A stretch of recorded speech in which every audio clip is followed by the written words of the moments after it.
Good evening, everyone. It gives me great pleasure and honor to be sharing with you on this topic, science and Blavatsky.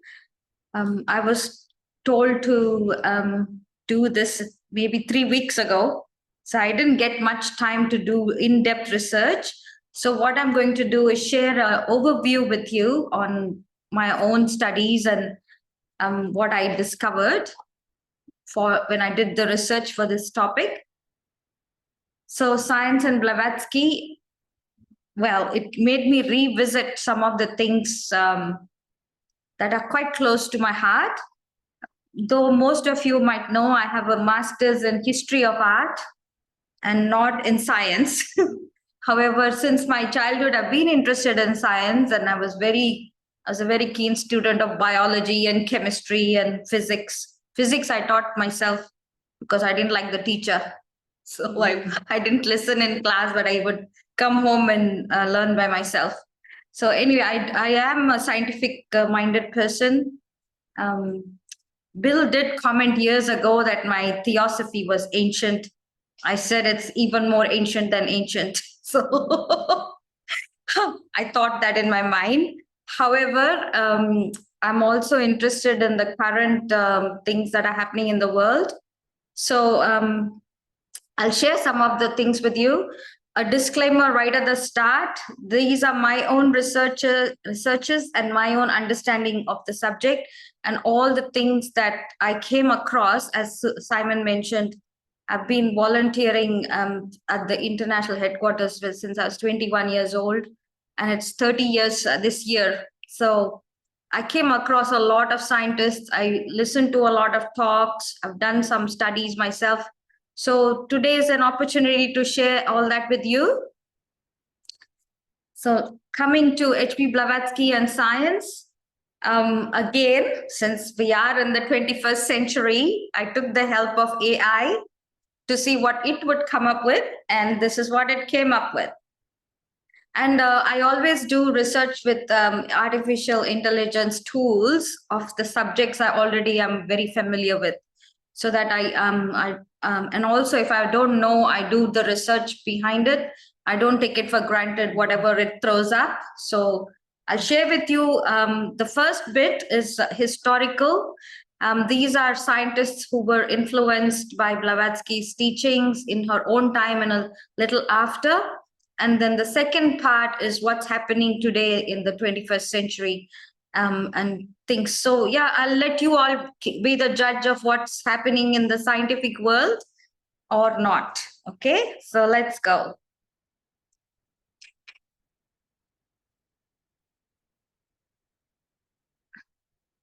Okay, here it is. So what was the impact of Blavatsky's presence and work and founding of the Theosophical Society and its literature?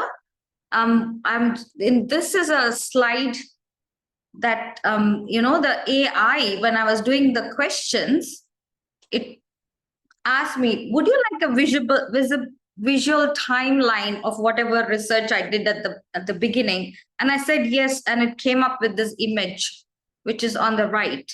So how many of the scientists were influenced by Theosophy and things like that?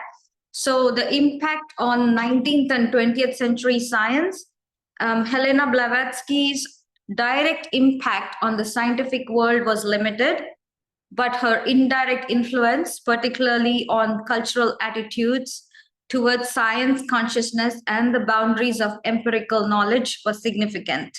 Now, these are words, given by the AI. So I went on and tried to explore the truth of it.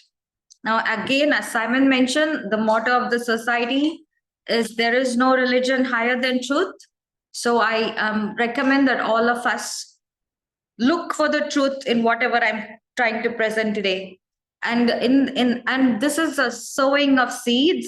So it's up to you what you are going to be exploring after this presentation. So here are some scientists. First one is Sir William Crookes, and the second one is Alfred Russel Wallace. Sorry, the font and the lettering has become something else because of AI. Carl Gustav Jung, is also, many of you are familiar with his name. Society for Cyclical Research. I thought that was very interesting. I'll tell you why later. And Rudolf Steiner, many of you have heard of him as well, the founder of Anthroposophy. And quantum mysticism. I thought that was quite interesting. Again, there's a spelling error there. It says instead of Fridtjof Capra, there's some other spelling there. So don't worry about that part of it. I couldn't edit it. I would have edited it if I could, but this was an image that was generated. So Blavatsky's influence, there are 6 points in this, and I will share that with you. The first thing she did was she challenged the materialism in science. Second, she had an influence on the study of consciousness. And on third, she had influence on Theosophy and early parapsychology. Again, disclaimer, these are words and points that came up in the AI research. However, let us go deeper into what it's saying. So Blavatsky's teachings, especially in The Secret Doctrine, which was published in 1888, opposed the dominant materialist paradigm of 19th century science. She criticized the mechanistic worldview, arguing that science ignored the spiritual dimensions of existence. So what is The Secret Doctrine? For those of you who are not familiar, here are the 3 volumes. Sorry, I can't even lift it up. So here are the 2 books. This is how thick they are. And I have just the index. This is only the index. So if you want to study The Secret Doctrine, you actually go through the index, and let's say I would look for mysticism, and then you look at all the references of mysticism in the book, and then you make a study. That's one method of studying it. However, there were many articles, I'm sure, on science, and sorry, I haven't read The Secret Doctrine. I've only made studies of some subjects in it. So she challenged the mechanistic worldview. In fact, the founding of the Theosophical Society was also to challenge this materialistic and mechanistic worldview, because the spiritualism and the science, they were all saying that there is nothing more than what you can see, that only the physical part was the real part. So Blavatsky wanted to show people that there was something beyond the physical as well, and through proper proper way of approaching it and dealing with these things, that you can actually get results from the inner side of things, instead of just the spiritualist society was talking with the dead, and people were getting all discouraged because they were thinking there's nothing beyond that life after you're dead, and then you're wandering around in these shells and you're talking to your people who are living, things like that. So the people were getting discouraged by this worldview, and the physical scientists were saying everything is just a physical reaction. So they were, at least in the West, forgetting that the thing about consciousness. So this is 150 years ago. Please let us remember, after the Middle Ages, from the Renaissance time and after, there were the Dark Ages before that. So we lost a lot in the Western world. So Blavatsky brought it all back into the attention of the people. That's the main thing. You can only bring things to attention of people, and it depends on the people what they do with it. So what was the impact? So she, even though mainstream science did not accept what she said, according to AI, her ideas contributed to a broader counter movement against scientific materialism. She helped pave the way for holistic and systems-based thinking, which would later become important in quantum physics, systems theory, and ecology. Now, what's interesting is when I was doing research on quantum physics, I read in Wikipedia, let me say, it's not that I read a book on it. It said that the quantum physicists do not accept that they were inspired by theosophical literature or anything what Blavatsky had to say. So whatever this, we'll see how that goes. You're going to have fun today. Okay, that was this impact on science. What was the global impact on of her teachings? So for another 3 points were her teachings bridged East and West, global impact on scientific perspectives. How did that happen? Blavatsky introduced many Westerners to Hindu, Buddhist, and other Eastern metaphysical systems, especially ideas like karma, reincarnation, and cycles of cosmic evolution. Again, it says influence on quantum metaphysics, indirect and posthumous, and then scientific criticism. So her, writings were criticized by the scientists. They didn't accept it as anything of value for their scientific research. That was the mainstream science. And then these concepts gradually entered Western academic discourse and influenced comparative religion, anthropology, and psychology. So it's like we have a funny Indian Hindi song. It says, Nana karke pyar tum ise kar baithe. So I know the Indians, if they're on the call, they laugh at it. So it's like I'm saying no, no, no, and you're falling in love anyway. So that's the story. So the scientists are saying no, no, no, but then they're going on and trying to find out and trying to make their systems better. They're just attempt to disprove her. They're getting somewhere. That's what I noticed during my research. The more you criticize something, you're paying so much attention to it, it does influence you. So by the way, I another disclaimer, if you don't like my talk, it's your problem. So encouraged scientific pluralism, a willingness to consider non-Western ways of knowing. There were some scientists during my research, I found that they were open-minded to understand other ways of knowing. So I'll share with you who they might have been later in my presentation. So here are 4 of them that were, the AI threw up, and also I have read these names when I studied theosophical literature. So again, Sir William Crookes. As you can see, he was alive between 1832 to 1919. He is mentioned even in the Mahatma letters. He gets a mention there.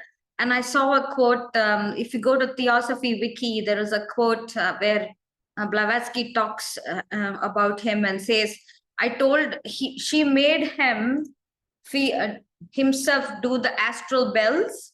He had visited her and he put his hand over a cup like this, and he did feel the bells and hear it. But and she said, I will teach you more if you behave yourself. And then she says he didn't behave himself, so I didn't teach him. So Sir William Crookes was very well known to the founders, and he visited them and chatted with them. So he had personal contact with Blavatsky.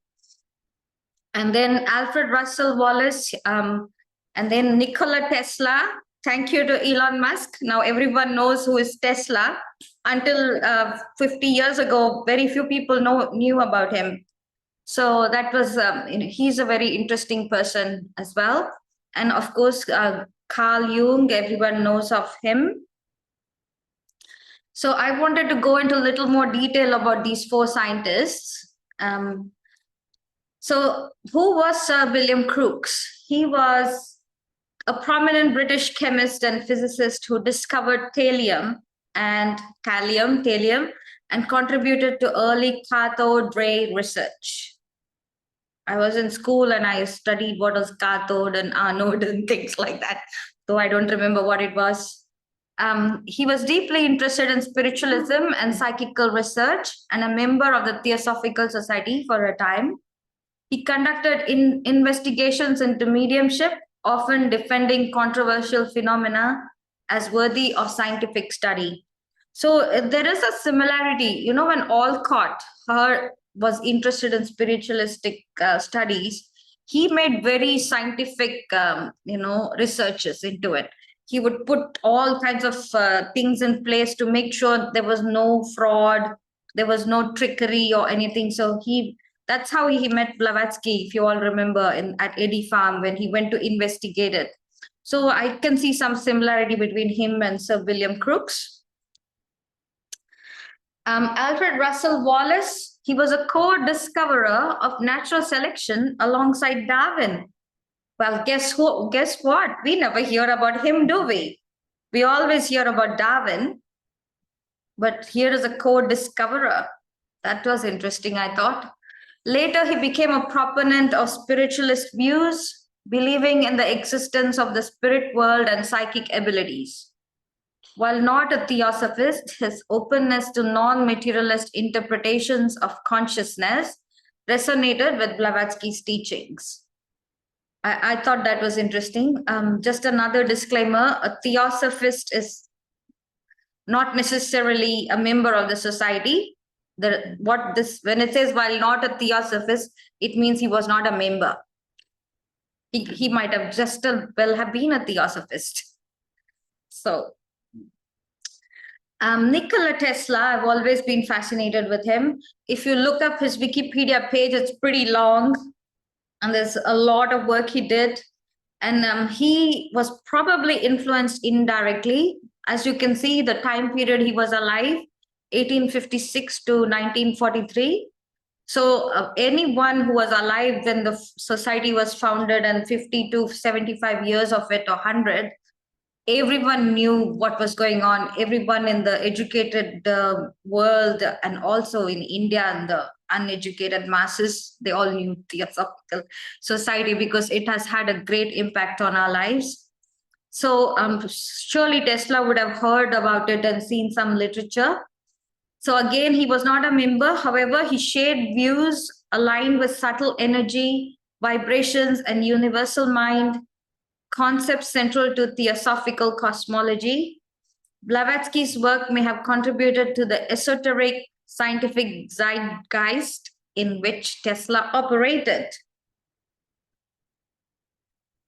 Well, Carl Gustav Jung, he was born on the same year as the society was founded, 1875, and he was alive till 1961. I knew a person in Auckland, Val White, isn't it?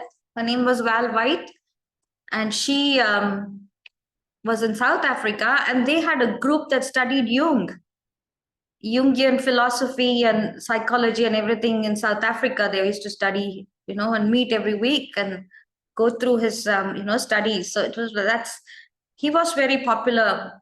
So he was also not a member, but acknowledged the influence of Theosophy and Eastern mysticism on his thinking. He developed ideas of the collective unconscious, archetypes, and synchronicity, which echo theosophical teachings about cosmic mind and symbolic meaning. And what's interesting about his life is he did have a near-death experience, and that's what changed his whole, trajectory. And that's why he got interested in all these kind of things, if I remember right. So his work is also, and all his work on the dreams, he's more famous for that, isn't it? About dreams and things like that. And we had Leadbeater who talked about dreams and the inner side of things. Now, this one, I just couldn't stop laughing. Scientific or parascientific movements inspired by Theosophy. And guess what? H.P. Blavatsky, it said, the internet said, I would say, that the Society for Psychical Research was inspired because of her, and it was founded in 1882 in the UK and later in the US. And they are the ones who came up with this report saying she's a fraud. And then 100 years later, they are the ones who apologized that they were wrong in doing that, but the damage had been done. So they are still operating as far as I could see. And I thought that was very interesting that because of Blavatsky, they were inspired to even start it, the Society for Psychical Research. anthroposophy and quantum mysticism. So here are some details about it. So the Society for Psychical Research was founded again, as I mentioned, in 1882 in London to explore paranormal phenomena using scientific methodology. While often skeptical of Blavatsky, the SPR was nonetheless motivated by the broader cultural wave she helped create. And it included scientists like Frederick Myers and Henry Sidgwick, who investigated mediumship, telepathy, and life after death. And Rudolf Steiner, he was, as you can see again, alive 1861 to 1925. He was a very active member of the society. He was the general secretary of the German section, and it thrived under him. Many lodges were opened under his, in his term. So he was quite active. I even saw a photo with him and Annie Besant. So I don't, well, HPB had died in 1961, so he wouldn't have met her. However, he was, as I said, he's a member, and he founded Anthroposophy, which retained much of Blavatsky's metaphysics but integrated Christian and scientific elements. His ideas influenced Waldorf education, biodynamic farming, and alternative medicine, which, while not mainstream, have had lasting cultural impact. Now, many of you know of Steiner schools, and then also the farming methods. It's quite famous. I think Barry Bowden, our member from Australia, he used to follow their farming methods. And I met lots of people, and the Anthroposophical Society people in India sometimes use the Adyar headquarters for their events. So Steiner was, one of our members, and he was, of course, influenced by Blavatsky's teachings. Now, another very significant piece of work was done by Annie Besant Leadbeater through clairvoyant investigations, and the book they published. First, it was published as articles in the Theosophy, and then compiled into a book by Jinnaraja Dasa. And they observed the atoms and the smaller and smaller parts of an atom through clairvoyance. Now, again, hardly anybody accepts this work. And Annie Besant and Leadbeater themselves say, we have just shown you something. It's up to all of you how much more investigation you'd like to do. So there's some stuff online from people who've seen the America on this particular book and how it's related to modern day findings in science, and how it's corroborating a lot of some of the findings today. So Simon's saying there's a book by Pablo on this. So this is a scientific publication written in the early 20th century. This work delves into a unique blend of spiritualism and scientific inquiry, exploring the structure of chemical elements through the lens of clairvoyant observations. The authors aim to bridge the gap between traditional physical science and occult knowledge, presenting a radical view on atomic theory. Now, what's interesting is during their investigations, they found, they did the whole periodic table, and they found an element that science hadn't found out yet. And now science has also found it. I can't remember what they have named it, the scientists, but Annie Besant and Leadbeater named it occultium. So I don't know. But I use this image that I found, which shows the structure of chlorine, hydrogen, bromine, and iodine. I thought we are all familiar with hydrogen and iodine. You might like to see what it looks like, the hydrogen atom. And then, this was long before the atomic bomb, remember? So, no one knew that the atom could be split, but Blavatsky and, Annie Besant and Leadbeater said they could see smaller parts than the atom itself. So, anyway, this is an interesting study. I've listened to lots of talks on this. I didn't understand it in great depth, so I can't explain it to any of you. However, my grandmother said, you have to sit and listen. You don't have to understand. The something within you will understand. So I have sat through lots and lots of talks I never understood. So I can't explain it to you. So I encourage you to go and listen to some talks on YouTube and see if you can understand it. If not, your intuition will understand. So not to worry about it. Okay, I don't know why the S came down. Anyway, that's a phenomenon. So science and consciousness. I thought now we come to the present times. They look like science and consciousness sound like an oxymoron. That means two opposite words next to each other. However, the good news is that there is something they're calling as quantum mysticism, but they call it pseudoscience. I don't know. How many of you have read any of these books? The Tao Physics, that was very, very popular. And then Gary Zukau's Dancing Woolly Masters, that was also a very popular some years ago. And David Bohm's Holistic Physics Theories. So they sought to align quantum physics with Eastern and Theosophical metaphysics, arguing for a connected, consciousness-infused universe. These authors often cited were inspired by ideas introduced into the West by Theosophists. So Fritjof Capra's book, Gary Zukau's book, and David Bohm. Now, I have heard of all these people. I have not read any of these books. They are quite complex books. Ken Wilber. And Ken Wilber too. The Ant-Man project, Yeah, I mean, it's very heavily.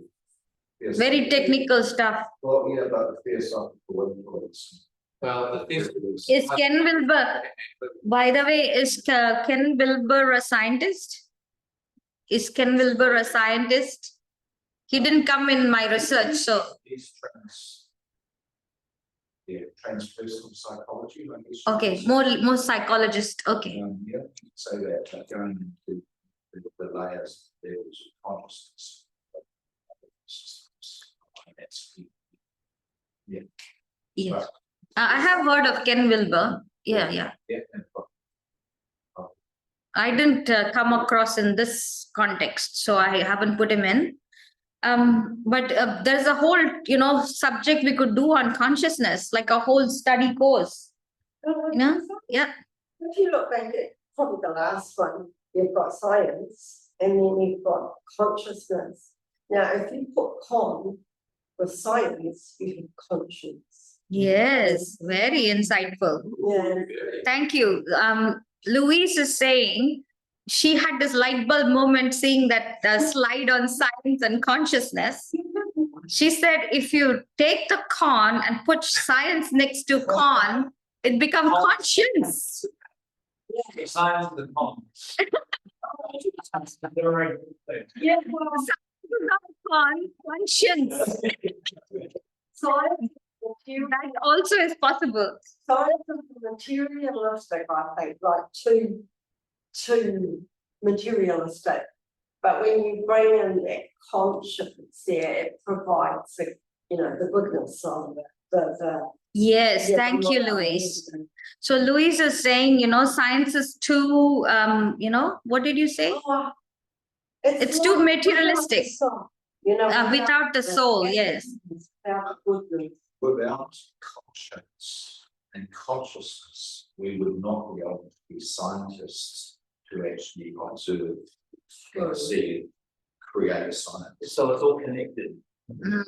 And the word is finished, but we don't have. But then, guys, we are all sitting 150 years later, okay, from what I just shared with you. I knew though. Yeah. The founding religions of the world, Judaism, Hinduism, and Zoroastrianism. That's okay. Iran. So 150 years is quite new, isn't it? Yeah, no, but Blavatsky founded occultism? no, No. I'm happy to answer your questions later. Okay, cool. Thanks. Okay, so consciousness. So this is actually very few people put science and consciousness together. And like Louise and Alex both are saying, if science had a conscience, then we would be able to study science in its true form. That's my quote. And Einstein along those lines, right? And Einstein, by the way, used to have the secret doctrine on his table or bedside table, whatever it was. We don't know which table, which desk. And you can look on about I'm gonna get. Excuse me, no talking in between. Focus. Well, we're finding out, sure. But you have to address the As speaker. the chairman, I'm going to ask Sushma to continue. Yes, because this is a long presentation. So if I finish quickly, we'll have more time for questions. Brett, can you sit with your question? Okay, thanks. So now we come to some of the interesting parts where I corroborate what you both have just said. Now there is something called the Bohm Krishnamurti project. Now, when I used to go to the Krishnamurti Foundation or even in Adyar, I used to hear David Bohm, you know, about him. So I found out today why. So I had listened to some talks, if I remember, but anyway. So there was a co-exploration of consciousness that they did by the unique spiritual figure J. Krishnamurti and world-renowned theoretical physicist David Bohm, which took place in a series of more than 30 investigative dialogues. The Krishnamurti-Bohm dialogues took place over a span of almost 25 years. Although they had met and talked before, the first one to be recorded was in the August of 1965, after an annual Krishnamurti gathering in Sarnen, Switzerland. Now, who was David Bohm? He was again born 1917 to 1992. He was an American scientist who has been described as one of the most significant theoretical physicists of the 20th century and who contributed unorthodox ideas to quantum theory, neuropsychology, and the philosophy of mind. I have put the links in for those who are going to watch this video later.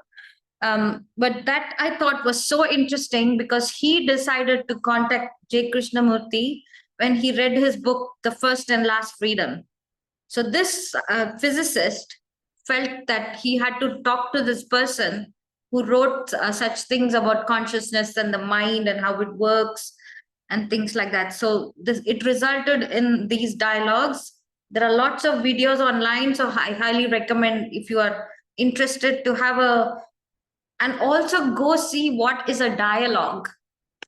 You know, none of us know how to have a dialogue.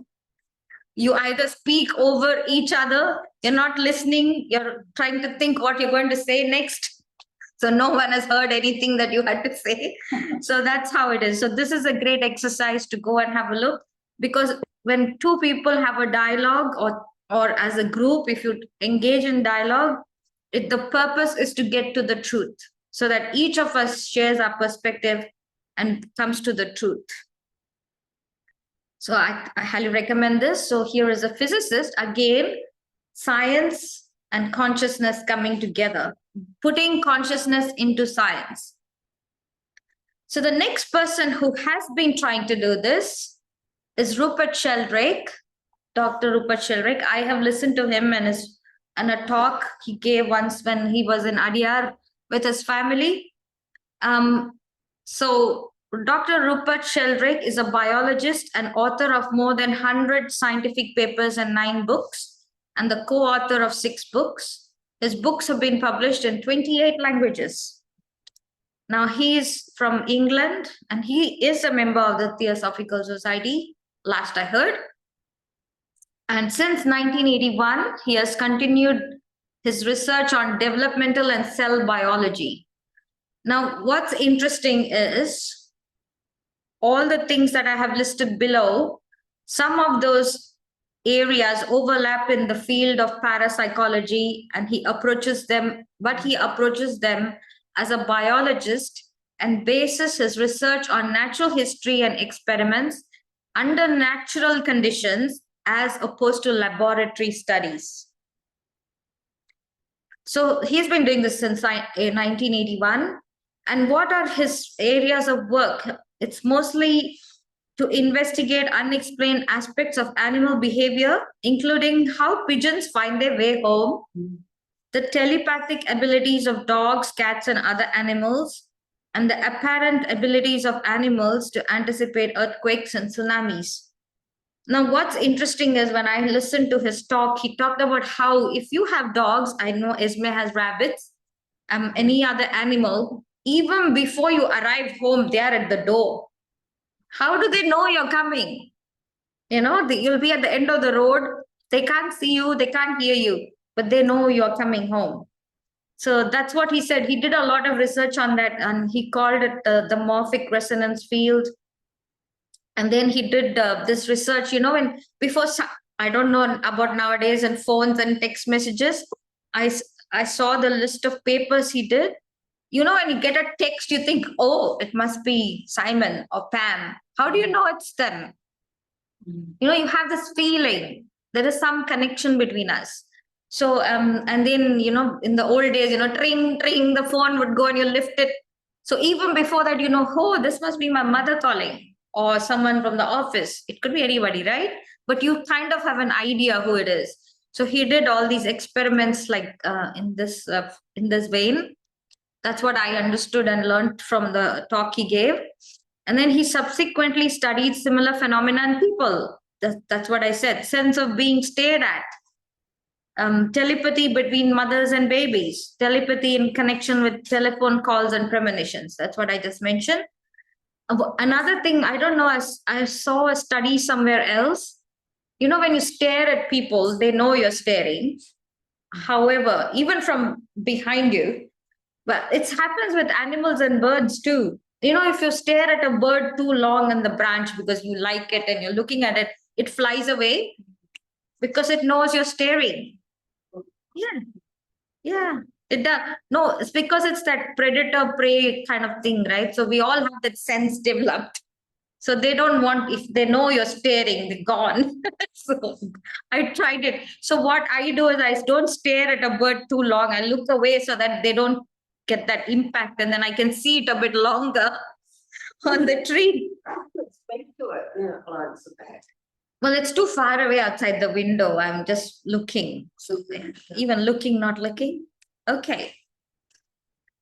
Okay, so now Dr. Rupert Sheldrake wrote a book called The Science Delusion, and he questioned 10 of science's dogmas.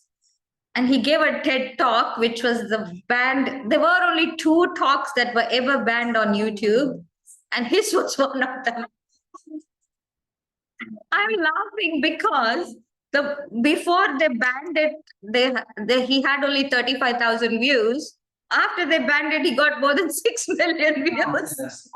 Because everyone, you know, they would bring it down and somebody else would put it up. So, and it makes the curiosity level rise up. You're not allowed to watch something. Well, Yeah. that too. But what he's saying also makes sense. But the whole idea that actually YouTube was made to pull it down, that is what is funny, because all the trash that's on YouTube, a scientist's talk was pulled down, isn't it? So he is trying to question the current scientific dogmas that he thinks are need to be looked at. And I went and listened to it yesterday again. I had listened to it ages ago when I heard about it, but I listened to it again yesterday, and he makes valid points as far as I can tell. Yeah, it's very interesting. I can't remember all the 10 points. He advocates for a fresh perception and freeing the spirit of inquiry, challenging the modern science, which is really not true science, evidence-based inquiry, free from dogmas and taboos, into this world and our place in it. But scientism, a dogmatic sticking to the current theory. Sorry, that's some typo over there. So that was that is quite interesting. In USA, the title of the book is something else. I think it's The Science of Life or something like that. I can't remember. And look at the topic for the TED Talk. You know, people talk with a certain theme. It says visions for transition, challenging existing paradigms and redefining values for a more beautiful world. Now, our object, the second object of the Theosophical Society, which says to encourage the study of comparative religion, science, and philosophy. Now, I read a very old book which was written 15 years after the founding of the society. It was an article I found, and the person in that said the second object is not just comparing science with religion and philosophy or comparing religion to religion, but it's comparing what you're studying with your own sense of intuition and the truth within you. So you have to ask yourself, is it sounding true? It's not just making a mental examination. And that's what is science and consciousness. Science is just looking at the surface of things most of the time and not going any deeper than that.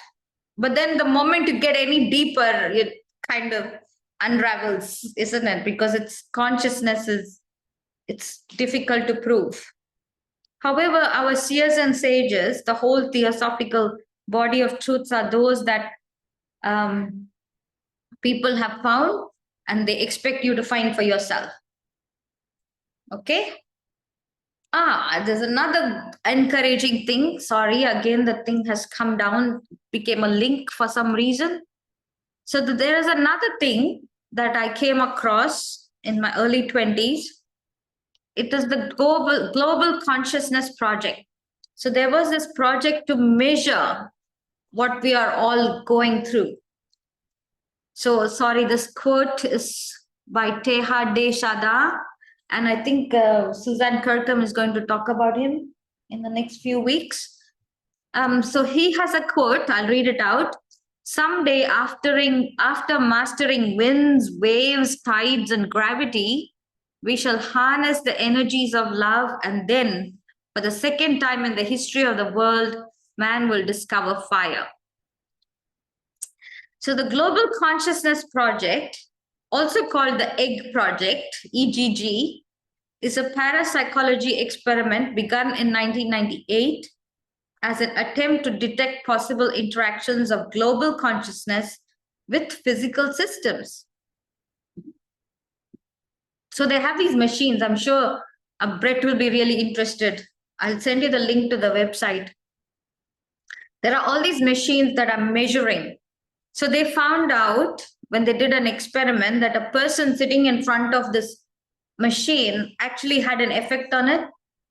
So it is an ongoing scientific experiment initiated originally at Princeton University in the Department of Mechanical and Aerospace Engineering under the title Princeton Engineering Anomalies Research Program.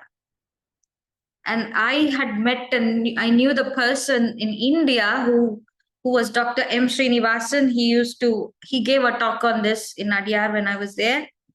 And he's a physicist, retired now, formerly of the Baba Atomic Research Center, and also a life member of the Theosophical Society. He was also involved with the Global Consciousness Project in helping set up nodes for the same in India in the early days. So I went and looked, there is a couple in New Zealand as well. I'm not sure if it's active or not, but it's there. So I found this map. Can you see the map on the right? That's a real-time map. And all those little black marks are real-time nodes and eggs keeping a record of the changes in the environment and the consciousness of people around. So this is a real-time display. I was very fascinated. Sorry, in my screenshot, the Australia and New Zealand didn't come up. I didn't have time this afternoon. I only saw it yesterday. I forgot to move the map. anyway, so this is what it is. I thought it's very interesting. So there was an upsurge, when Princess Diana's funeral and the news of her death. So there was an upsurge. They could see a difference. And then there was the 9/11 attack that also caused an upsurge in the measurements. The election of President Obama and also the Kumbh Mela in India recently that happened.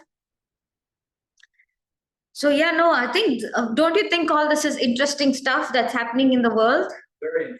Isn't it? So even though the scientists, traditional scientists, are ignoring consciousness, there's a whole group of people and scientists working to, explore consciousness and to see if it's possible to measure it. I'm not sure why, but That's analysing it, noting it, and the truth of it, maybe, and the effect of it. But how does that relate to stopping any of it? What's the point of that? what's the point of knowing that we have a consciousness? No, what's the point of noting all the terrible things? I mean, without coming up with, it may be, maybe it does, I don't know, contributing to, stopping these things happen, because that's the whole idea of, our progress here is that we end the wars and we stop the attacks. Well, they're not all bad things, they're all metal, like big religious things. I don't know. No. No, some of it is good stuff, okay, yeah. But No, see, the good or bad or ugly, it's up to us to what we respond. because the response, I get the response, Well, then maybe we should all, don't know. then maybe we should all decide in one day morning, we'll all be happy to see the sunrise. Then it will show.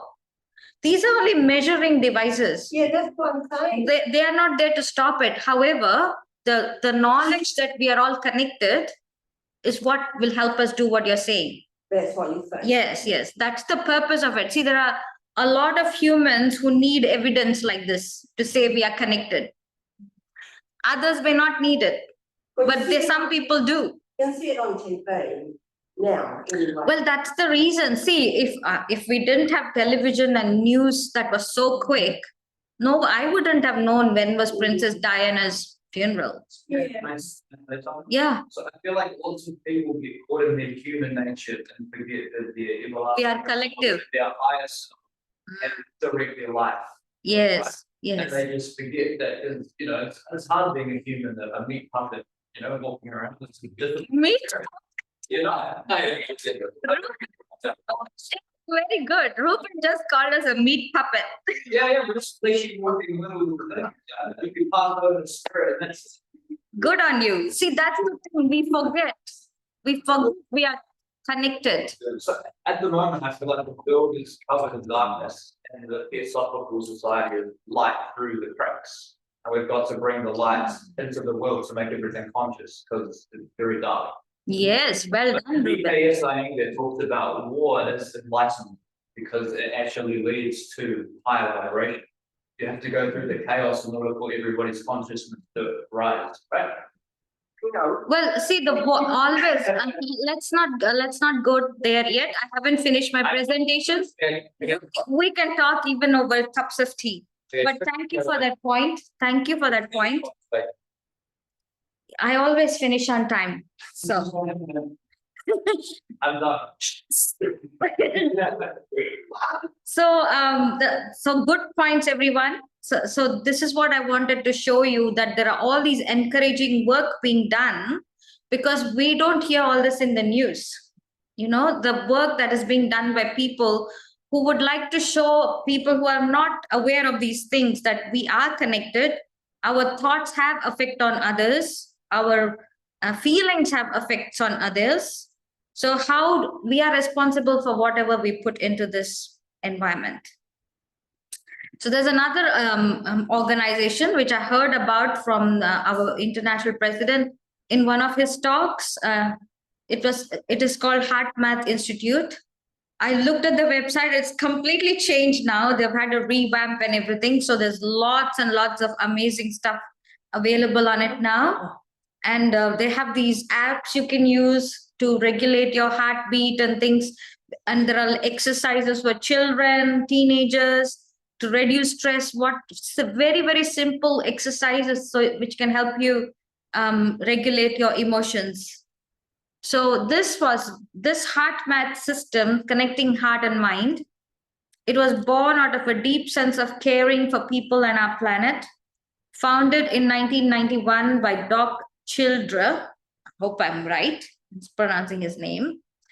HeartMath was developed as a system of effective, scientifically based tools and technologies to bridge the intuitive connection between heart and mind and deepen our connection with the hearts of others.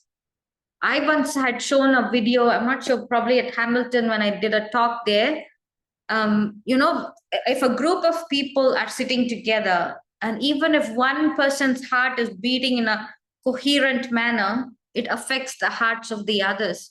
Or if there are 3 or 4 in a group and all of them are beating coherently, and one person is disturbed and stressed, and then his or her heart will also sink in after some time.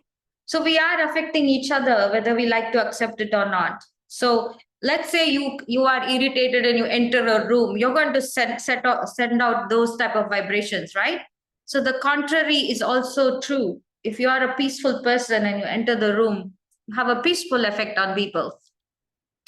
So the HeartMath system empowers people to self-regulate their emotions and behaviors, to reduce stress, increase resilience, and unlock their natural intuitive guidance for making more effective choices.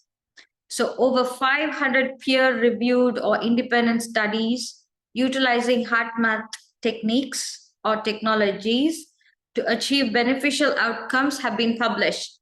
So for those of you who are scientifically inclined, you can go check out the research on what they have done. So they have been doing this work since 1991. So that's a long time, around 35 years. So they have lots of material that you can go check out. As soon as I heard about this, I went and checked it out. I heard it like 10 years ago. So I have been following their work.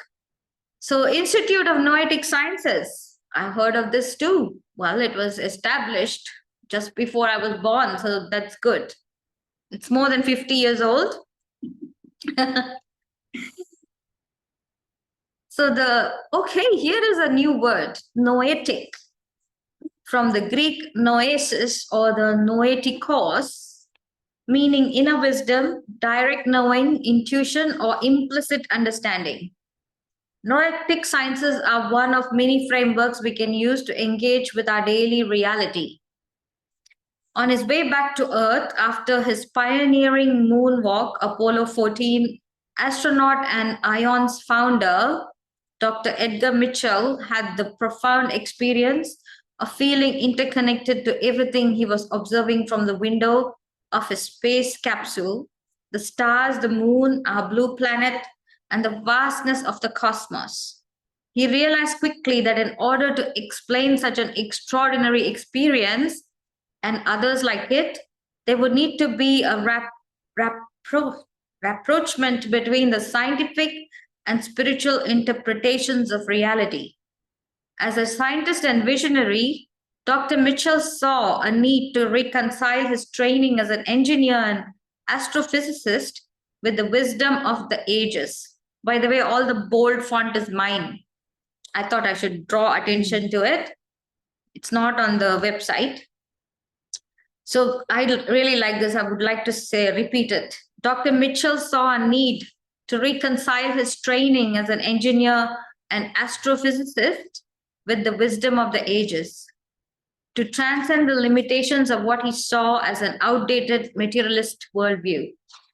A new framework would be needed, one that could help explain the unexplainable and spark transformation. He calls this framework noetic sciences. So last slide. Again, coming to The Secret Doctrine by H.P. Blavatsky, there is a book, a study book or something where it is quoting at Blavatsky, and when I read it, I was blown away. It said, if you read The Secret Doctrine and study it, it will help to create new brain pathways. Now, this was said in 1880 something, and they found out about neuroplasticity just like 25 years ago. Until then, we thought our brains were deteriorating as we grow older. But it's possible to create new brain cells and, make new connections in the brain. So I'd like to just read out what is neuroplasticity according to Dr. Richard Davidson, who did all those experiments on the Tibetan meditators and with the cooperation of His Holiness Dalai Lama. He writes in his book, Buddha's Brain, Neuroplasticity and Meditation, and he wrote it with Antoine Lutz. Neuroplasticity is a term that is used to describe the brain changes that occur in response to experience. There are many different mechanisms of neuroplasticity, ranging from the growth of new connections to the creation of new neurons. When the framework of neuroplasticity is applied to meditation, we suggest that the mental training of meditation is fundamentally no different than other forms of skill acquisition that can induce plastic changes in the brain. So I think that is a message of hope, if you ask me. So here we are celebrating 150 years of the Theosophical Society, and I took you through 150 years of the scientific world in a speedy manner, the speed of light. And it was so interesting. I was listening to this talk by Dr. Rupert Sheldrake, and he said, we think the speed of light is fixed. How many of you think the speed of light is fixed, that it doesn't change? They tell us it doesn't change. Yeah, it is considered a constant in science. And even gravity. Did you know gravity also changes? But it's also a constant. You never take a different gravitational measurement, but it actually changes in different parts of the earth, I believe. Anyway, I was listening to this talk by Dr. Rupert Sheldrake, and he came up with this manual of some handbook manual, and it had different measurements for the speed of light. So he went to the meteorological person and said, what do you think about speed of light changing? He said, how is that? That's an error. So anyway, I recommend you listen to that talk. It's called Science and Spiritual Practices. And there's a book by that name, which we should get for our library. So again, please, there is no religion higher than truth, as our motto says. So question everything and, ask yourself, is this true? Whatever you hear, whatever you see, ask yourself, is this true? And only if you find that it's true for you, then you accept it. So again, celebrating 150 years of the society. Thank you.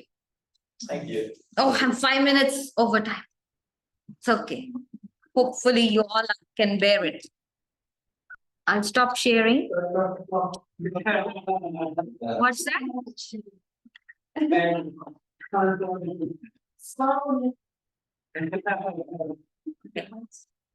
Any questions? Do we have time for questions, Buzz? Yes, there's a few. Yeah, that's fine. There is a couple of, oh my God, there are 13 chats. Okay, yeah, but look through them. Sorry, it went off to the, You got. no, I'm still here, thank God. Okay, let's start. Mr. Ganesh Kumar has said that there are books and a website by Dr. Stephen M. Phillips, who has researched on occult chemistry and how Annie Besant and Leadbeater have seen the quarks and string of the present day particle physics inventions back in the early 1900s.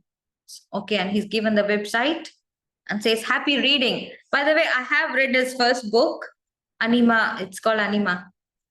Bohm has been an influence on many of the anthroposophists I have known over the years. That's Maureen.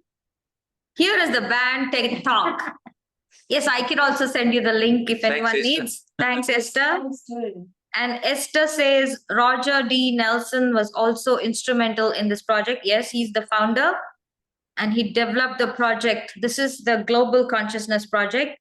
And thank you for copying and pasting from the website. Thank you. Those who want to save this chat, please do so. Thank you, Esther. We'll follow those links. That's Tony Ware. Why not all of us be happy every day when we wake up rather than one day in our lifetime? Well, that's for measurement purposes. You are free to be happy on the other days. Thank you. You have my permission. Roger D. Nelson donated all his research to HeartMath. Thank you, Esther. What generosity. I'm part of their HeartMath Global Coherence Group app on my phone. That's Tony. And that they host, enabling people to join at any time and add love and compassion to the world. I find it calming. That's true. Wonderful. And then Norman Dodge, The Brain That Changes Itself. Yeah, I've seen that book. Thank you, Sushma. That was good general overview. Good links, Esther, too. That was Tony. Esther, great talk, very stimulating talk and great overview. Yes, it was an overview. Thank you. We can do a talk on each of those subjects. It's that vast. Okay, thank you. Any comments and questions from the floor? Yes, Ruben. Do you remember your question? And Brett? I don't think I have questions, but I just have statements to back what you said. Well, you can come closer. Yeah, I'll turn. Okay. And we'll turn the camera to you, please, if that's okay. Okay. Hello, everyone. So, yes, with Nikola Tesla, even though he wasn't a theosophist, he believed heavily in vibration, energy, and frequency. So all of that would have aligned incredibly. He also was in 1888 about to launch a worldwide wireless that was free, but apparently Thomas Edison was his opponent, both inventing. So you've got whoever's in control of suppressing the light, tells, let's put Nikola Tesla, shut him off, and we'll give Edison the light. With Carl Jung, you're very right with synchronicity and how everything. He discovered that when he was having a session with a client, and the client was talking about a Egyptian beetle that she saw in a dream, and then a second later the beetle flies into the window, and Carl Jung sees it, and he thinks that coincidences that seem like they don't have any meaning are actually very intertwined metaphysically in the quantum world, and it's all actually a big sort of symphony orchestrated by spirit. Well done. That's Thank you. Thank you. Anyone online wants to say anything? Christine, go. Yes, thank you, Sushma. Fascinating talk. I've been thinking about the many, many thousands of scientific experiments that have been done to illustrate that telepathy and that connection between people. And I thought about one that happens regularly in the lodges all over the country, including in Wellington. Because when you have your healing meditations, we know that the recipient of that healing intention doesn't need to even be aware that it's heading in their direction, because it's many times people have been able to say that they became aware of an effect without it at the very time that it was happening, without being aware of it. And I think I noticed that Wendy Howell was online. And I think, Wendy, your group's involved with the triangle meditations, are they? Is she still there? She's there. Yeah. And that's another example of a shared consciousness, isn't it? Yeah, no, not the triangles movement. We transmission. Transmission, yeah. Yeah. Yeah, it's sort of similar, but we meet physically, and these days we meet Zoom as well. And are you aware of a connection at the time with other groups around the world? Well, not consciously, but yes, we do tend to link up with other groups. So yeah. Yeah, I thought that you did, yes. Yeah. I rather enjoyed the bit about the connection too, because with the things that are happening in the world today, and there's a lot of fear and concern about it, that we should perhaps focus on the love aspect and, try to enhance that. That sort of struck a good chord with me. I liked it. That we don't have to buy into it too much, although it obviously is a concern. But yeah. Thank you. Yeah, it was very interesting. Thank you. Thank you, Wendy. Yeah. I think that's a very good point to make, Wendy, because I suggest whenever you hear something disturbing, you know what Leadbeater suggested, let's say you have a negative thought, you immediately you send a thought of love after it. And that cancels out the negative thought. So if you hear some negative news, immediately make it a point to send love and encouragement and strength to whoever is facing the difficulty. And that's one way to change the consciousness of the world. Yeah. Thank you. Yeah. Thank you. Thank you. And Esther, you had your hand raised. Thank you. I was reflecting on that time in COVID, and also just prior to the invasion of Ukraine, of setting up a global rolling meditation, which was taken up with the Philippines and Russia as well, joined. Germany joined, and the rolling meditations that were set up were voluntary, and it was 10 minutes, everybody meeting at the same time around the world clock. And it's interesting that the Dalai Lama commented on that rolling meditation. I called it I Have a Dream. And it was really about keeping a positive vibration going, of sending love out into the world. That 6-hourly meditation are very powerful. So 6, 12 around the 24-hour clock. Yeah, so that went for, it was consciously done by many lodges. And I think during the war, World War II, Theosophists too got together to meditate at certain times, sending out love. And I think the way things are at the moment, it might be really useful to reinvigorate that. The power of thought, vibration, it's so, as Tesla, and your member in your lodge in the room at the moment said, it's all vibration, and thought is such a powerful vibration if we can uplift it. So powerful. I'm wondering, could we set up, coordinated, like, for example, if it's 6 o'clock here, what time is New Zealand? 9 o'clock or 8 o'clock? No, it's 2 hours ahead. 2 hours, so it's 8 o'clock. So with the Philippines, it would be 2 hours again, so that's 4 o'clock for them. So, around the globe, everybody coordinated just for 10 minutes, vibrating. And that's what the consciousness project was all about. Thank you. Meditation movements. Thanks. That's all from me. Good to see you. Thank you, Esther. By the way, Esther does run a meditation group on Sundays, isn't it, Esther? Oh, I didn't see that. Yes, I saw the post on Facebook. I just started it up, and quite a lot of people interested. I was quite amazed. I sent out a call, is there anyone interested, on Sunday night, And now I've got a group of 12 interested, and we're starting. The 12 apostles.